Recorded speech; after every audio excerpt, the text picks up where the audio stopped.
Aujourd'hui, on explore une loi fondamentale, une loi qu'on oublie souvent, mais qui gouverne absolument tout. De l'immensité de l'univers jusqu'à notre propre bien-être. C'est la loi de l'équilibre, une force à la fois silencieuse et incroyablement puissante. On commence fort avec cette phrase tirée du petit manuel d'équilibre intérieur. C'est un avertissement, en quelque sorte. Ça nous dit que l'équilibre, ce n'est pas juste une bonne idée ou un concept sympa. Non, c'est une force fondamentale avec laquelle il faut composer. Et si on l'ignore, tôt ou tard, elle finit toujours par nous rattraper. Alors, pour bien comprendre cette fameuse loi, il faut repartir de la base. C'est quoi au juste l'équilibre? Rien que l'origine du mot nous donne déjà des indices super intéressants. Rien qu'en regardant l'étymologie, tout s'éclaire. D'un côté, ekous, qui veut dire égal, et de l'autre, libra, la balance. On comprend tout de suite que l'équilibre, ce n'est pas le vide, ce n'est pas l'absence de force, c'est tout le contraire. C'est une harmonie qui naît de l'opposition, de la tension parfaite entre des forces contraires. Et ce n'est pas juste une belle idée philosophique, c'est une réalité physique. Pensez à une vieille balance à deux plateaux parfaitement immobiles. Il suffit qu'une toute petite mouche se pose sur un des plateaux pour que tout bouge. Le système va alors s'ajuster, osciller pour trouver un nouvel état de stabilité. C'est ça l'équilibre, une danse, un ajustement permanent. Mais attention, tous les équilibres ne sont pas les mêmes. On peut avoir un équilibre très stable, comme une pyramide bien posée sur sa base, on peut la pousser, elle résiste. Et puis on a l'équilibre instable, la pyramide sur sa pointe. Là, le moindre souffle et tout s'écroule. Et entre les deux, il y a cet état métastable, un peu entre deux, qui tient face aux petites secousses, mais pas aux grosses. Bon, on a parlé de l'univers, c'est bien beau, mais ramenons ça à une échelle beaucoup plus intime. Parce que cette loi s'applique de façon spectaculaire au système le plus fou qu'on connaisse, notre propre corps. Le nom scientifique pour cet équilibre interne, c'est l'homéostasie. Et ce qu'il faut retenir, c'est que notre corps, sans qu'on y pense, se bat en permanence, 24 heures sur 24, pour garder ses constantes stables. C'est un travail de fond, vital, pour nous protéger des changements du monde extérieur. Et un exemple absolument parfait de cette homéostasie en pleine action, c'est notre cycle de sommeil. On peut vraiment le voir comme une sorte de bataille, une lutte dynamique entre deux systèmes qui s'opposent pour prendre le contrôle sur 24 heures. D'un côté, on a le système d'éveil, qui nous garde alertes. De l'autre, le système de sommeil qui, tout au long de la journée, accumule ce qu'on appelle une pression de sommeil. C'est ce tir à la corde permanent qui crée notre rythme. Quand une force gagne, on s'endort, et quand l'autre reprend le dessus, on se réveille. C'est un équilibre en mouvement constant. Maintenant, on va s'intéresser à un aspect crucial de cette loi, la conséquence de nos actions.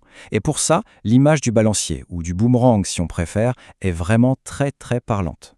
Ce principe de Lavoisier, on le connaît tous, et il est la clé de tout. Chaque chose qu'on fait, c'est comme si on injectait de l'énergie dans un système. Et cette énergie, elle ne peut pas disparaître comme par magie.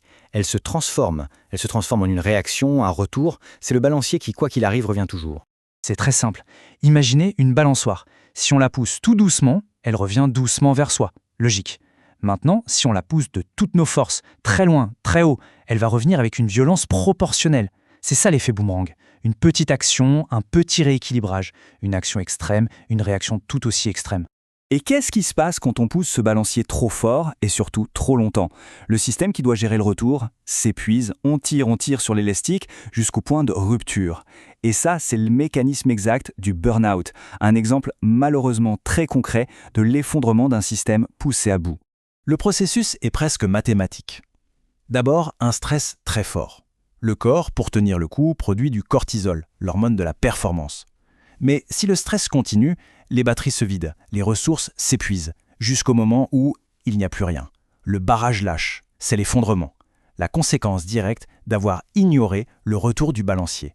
Prenons une autre image, celle de l'étang. Si on jette un petit caillou, ça fait des vaguelettes. Et puis le calme revient. Le système absorbe le choc.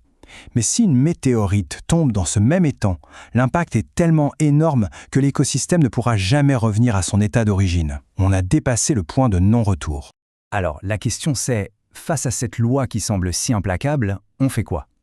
La solution, ce n'est pas de se battre contre, c'est de faire avec. C'est d'apprendre à devenir ce que notre source appelle un équilibriste. Apprendre à danser avec ses forces. L'image du funambule est juste parfaite. Être en équilibre sur le fil de la vie, ce n'est pas quelque chose de passif. C'est une compétence active. C'est un art qui demande de la conscience, des ajustements constants et beaucoup de pratique. Mais alors, comment on fait pour construire cet équilibre solide? Le secret, c'est de ne pas se focaliser sur un seul domaine de sa vie. La stabilité la plus forte, la plus résiliente, elle vient quand on travaille sur tous les fronts en même temps. C'est comme si on multipliait les pieds de sa chaise pour qu'elle ne puisse plus basculer. Et voici une sorte de feuille de route, les 4 grands domaines sur lesquels agir. D'abord, l'équilibre du corps, évidemment. Bien manger, bouger, se reposer. Ensuite, l'équilibre de l'esprit, calmer le bruit à l'intérieur. Puis, l'équilibre avec soi-même, c'est-à-dire bien se connaître. Et enfin, l'équilibre avec les autres, fondamental pour des êtres sociaux comme nous. Et là, il y a un point qui est absolument crucial. Être un équilibriste, ça ne veut pas dire être parfait, rigide ou moralisateur. Pas du tout. C'est tout l'inverse. C'est avoir la souplesse du roseau qui plie sous le vent mais ne casse pas. C'est s'autoriser des écarts, des petits déséquilibres, justement pour mieux protéger l'équilibre général sur le long terme. C'est de la bienveillance envers soi-même. On termine avec cette question, qui nous ouvre à quelque chose de plus grand. L'idée, c'est qu'en travaillant sur son propre équilibre, on ne fait pas ça juste pour soi. Comme on est tous connectés, chaque petit pas individuel vers plus d'harmonie intérieure contribue peut-être, à sa manière, à l'équilibre du monde entier. C'est une pensée qui laisse à réfléchir.